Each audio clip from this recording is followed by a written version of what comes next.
Patient safety day मना रहे हैं जो WHO द्वारा हर 17th ऑफ सितंबर को किया जा रहा है।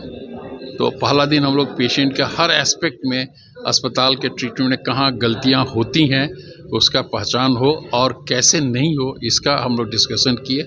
फ्रॉम क्लिनिकल साइड से लेके डायग्नोस्टिक, लैब रिपोर्ट, दवा देने में कहीं भी जो गलतियां दुनिया में देखा गया है उसको पहचाने और वो नहीं हो उसका सिस्टम बनाए, इस पर डिस्कशन किए। आज के दिन में हम लोग फ्यूचर टेक्नोलॉजी पर बात कर रहे थे। हम लोग बात कर रहे थे रोबोटिक सर्जरी कितना अच्छा है और किस तरह से बन रहा है, फास्ट ग्रो कर रहा है। अब लेप्रोस्कोपिक सर्जरी की जगह पर रोबोटिक सर्जरी करेंगे जिससे उसमें विजन ज़्यादा अच्छा है, ब्लीडिंग कम होता है, हीलिंग बहुत जल्दी होता है। उसके साथ साथ हम लोग AI आर्टिफिशियल इंटेलिजेंस इन मेडिकल प्रैक्टिस, हॉस्पिटल प्रैक्टिस में AI कहाँ कहाँ एप्लीकेबल है, कितना फ़ायदा उसका है। और तीसरा सबसे अहम बात था कि किडनी ऑर्गन डोनेशन के लिए अवेयरनेस हम लोग पीपल के बीच में लगाएं। हॉस्पिटल में हम लोग कमेटी बनाए पूरे बिहार का और उसको इंडिया के कमेटी से जोड़ें कि किस हॉस्पिटल में कौन सा पेशेंट किडनी या लीवर ट्रांसप्लांट के लिए तैयार है और कहाँ पर ब्रेन डेथ होता है उसको हम लोग मोटिवेट करके उसको समझा करके हम लोग ऑर्गन लें। तो एक व्यक्ति का डेथ जो बहुत दुर्भाग्य की बात है, लेकिन 9 लोगों का जान बच सकता है। और ये बात जो है हमें समझाना है धर्म गुरु लोगों को भी कि इससे बड़ा धर्म और कुछ नहीं हो सकता है कि आप दूसरे को जान प्राण दान देते हैं। आपका तो क्षति हुआ जो कभी भी रिकवर नहीं कर सकता है, लेकिन आपके परिजन का ज़िंदगी, आपका उनका आत्मा 9 लोगों के बीच में धड़कता रहेगा। तो हम लोगों को चाहिए कि पब्लिक के बीच में जाके ऑर्गन डोनेट करने का। लिविंग में भी हम लोग किडनी लीवर लेते हैं। अगर किसी को दोनों किडनी बहुत अच्छा काम कर रहा है, एक किडनी को डोनेट करते हैं अपने परिजन को, तो उनकी ज़िंदगी बदल जाती है। वो प्रोडक्टिव होते हैं परिवार के लिए, प्रोडक्टिव होते हैं देश के लिए, और आपका ज़िंदगी में कोई फ़र्क नहीं पड़ेगा सिवाय एक ऑपरेशन का चोट, जो लेप्रोस्कोपी मेथड से किडनी निकालने से और ज़्यादा पेशेंट 2-3 दिन में डिस्चार्ज हो जाता है। तो इसी सब मुद्दों पर हम लोग बातचीत कर रहे हैं। सबसे बड़ी बात है कि हमने सभी हॉस्पिटल को एक प्लेटफॉर्म पर लाए।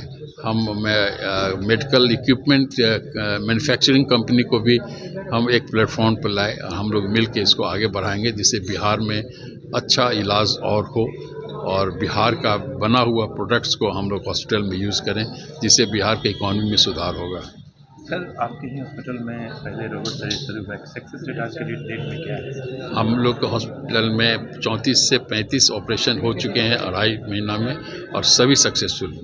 कहाँ से डॉक्टर्स आए थे सर? आज के दिन में हमारे यहाँ डॉक्टर्स आए थे, बॉम्बे से आए थे, दिल्ली से आए थे, कलकत्ता से आए थे, और डॉक्टर एक टोक्यो से कॉल दिए थे क्वालिटी हॉस्पिटल क्वालिटी सर्विस पे। एक II में एक कनाडा से टॉक दिए थे ऑनलाइन, एक अवधेश कुमार मेलबोर्न से दिए थे, बॉम्बे से एक पैथोलॉजी की टीचर थी मेडिकल कॉलेज में, वो टॉक दी थी।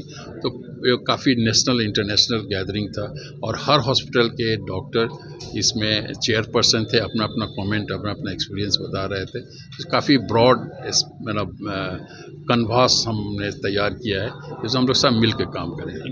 Thank you. अभी जैसे बोला आपने धर्म जो गुरु हैं, जो धार्मिक स्थल लोग रहते हैं, उनको जागरूक करने की जरूरत है अंगदान को लेकर। क्या लग रहा है सर, प्रचार प्रसार और जरूरत है? नहीं, ज़रूरत है। क्योंकि सर देखा जाता है तो जो धर्म स्थल है, जो बड़े बड़े संस्थान है, वो कहीं ना कहीं हर चीज़ में भाग ले रहे हैं, हर चीज़ में पार्टिसिपेट कर रहे हैं। तो कहीं ना कहीं उस जगह पे भी सर आप बिल्कुल प्रचार के लिए कुछ योजना सोचे हैं सर? करेंगे 1 महीने के अंदर में हम एक मीटिंग करेंगे जिसमें प्रेस के लोग रहेंगे, और उसमें डॉक्टर, खास करके जो किडनी के डॉक्टर हैं, लीवर के डॉक्टर हैं, सर्जन जो ट्रांसप्लांट करते हैं, इंटरवेंसीज जो ICU में काम करते हैं, पॉलिसी मेकर्स जो हमारे ऑफिसर्स हैं, पॉलिटिशियंस हैं, मीडिया के लोग हैं, और धार्मिक गुरु को एक प्लेटफॉर्म पर एक साथ लेंगे, बात करेंगे, और ये हर किसी को समझ में आएगा कि ये धार्मिक काम है, किसी का ज़िंदगी दान देना। तो हम पहला कदम लेंगे अगले महीने में, और ये महीनों लगेगा, साल लगेगा लोगों के अंदर में जागरूक होने में। ये चीज़ विदेश में बहुत है, जहाँ लोग कार्ड कैरी करते हैं कि हम डोनेट करना चाहते हैं। बहुत से कंट्री में ये जो डेथ हो गया, ब्रेन डेथ हुआ, वो सरकार की प्रॉपर्टी हो जाती है और उसका किडनी लिया जाता है और वो कार्ड रखता है कि हम डोनेट कर सकते हैं। तो ये सब सिलसिला बिहार में भी, इंडिया में है, बिहार में शुरू होगा। साउथ में बहुत अच्छा कार्यक्रम चल रहा है आफ्टर डेथ डोनेशन का, तो क्यों नहीं बिहार में। लेकिन उसके लिए लोगों के बीच में आना होगा, समझाना होगा, मोटिवेट करना होगा।